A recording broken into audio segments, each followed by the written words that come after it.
میں اس تربیتی پریزنٹیشن کا آغاز حضرت ابو ہریرہ رضی اللہ تعالی عنہ سے روایت شدہ اس حدیث مبارک سے کرتا ہوں۔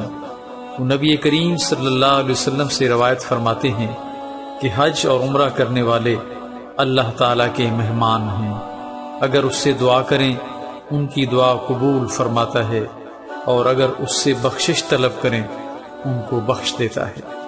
لہذا آپ کو بے انتہا مبارک کہ رب کریم نے آپ کو اپنا مہمان بننے کا شرف بخشا۔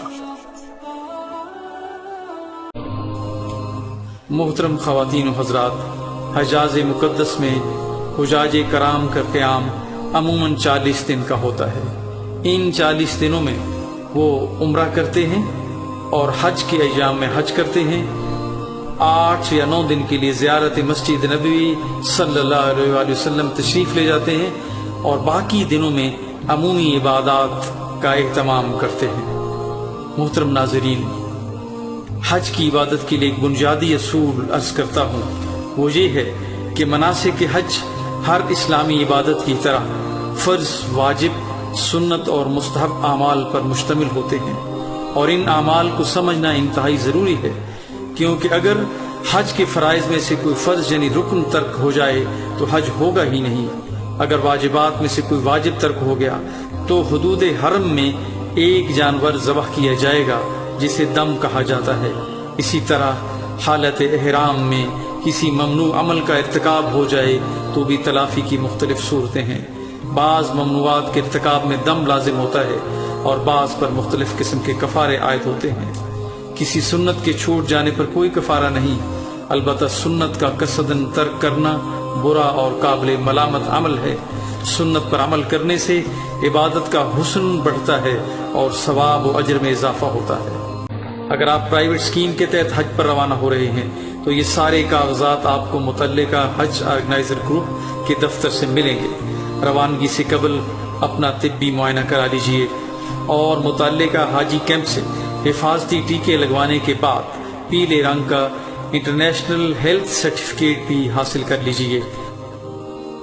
اگر آپ شوگر، دل کے امراض یا کسی اور مرض کی دوائیں روزانہ لیتے ہیں تو 40 ایام کی دوائیں اپنے ڈاکٹر کے تجویز کردہ نسخے کے ساتھ حاجی کیمپ میں موجود سرکاری ڈسپنسری سے علیحدہ پیک کروا لیجئے، کیونکہ کھلی دوائیں سعودی عرب لے جانے کی اجازت نہیں ہوتی۔ دوران حج حجاج کرام کو کافی پیدل چلنا پڑتا ہے، اس لیے حج سے پہلے اپنی جسمانی صحت پر خصوصی توجہ دیجیے اور روزانہ 4 سے 5 کلومیٹر پیدل چلنا اپنی عادت بنا لیں۔ ننگے پاؤں فرش پر چلنے کی پریکٹس بھی دوران طواف فائدہ مند ثابت ہوتی ہے۔ حجاز مقدس میں قیام کے دوران اخراجات کے لیے مناسب رقم کا بندوبست بھی کر لیں۔ مختلف افراد کے ذاتی اخراجات مختلف ہوتے ہیں، البتہ ایک اندازے کے مطابق 2000 سے 2500 سعودی ریال ایک فرد کے لیے اپنے پاس رکھیں۔ 2 افراد کے لیے 3000 سے لے کر 3500 سعودی ریال کافی ہوں گے۔ اپنے گروپ میں دوسرے افراد کے بارے میں معلومات بھی حاصل کر لیں اور ان کے ساتھ رابطے میں رہیں تاکہ تربیت اور روانگی سے متعلق معلومات کا تبادلہ کیا جا سکے۔ کسی خاص تجربہ کار شخص کو گروپ لیڈر مقرر کر لیں۔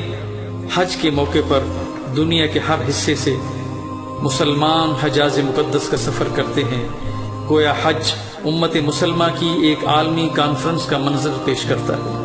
اس عظیم اجتماع میں آپ عرض پاک کی نمائندگی کر رہے ہوں گے، لہذا خواتین اپنے احرام پر اور مرد حضرات احرام کی چادر پر سبز ہلالی پرچم چسپاں کر رکھیں، اور دوسرے ممالک کے حجاج کرام کے ساتھ نہایت اعلیٰ اخلاق سے پیش آئیں، غصے اور جھگڑے سے پرہیز کریں اور ہر معاملے میں ایثار اور قربانی کا مظاہرہ کریں۔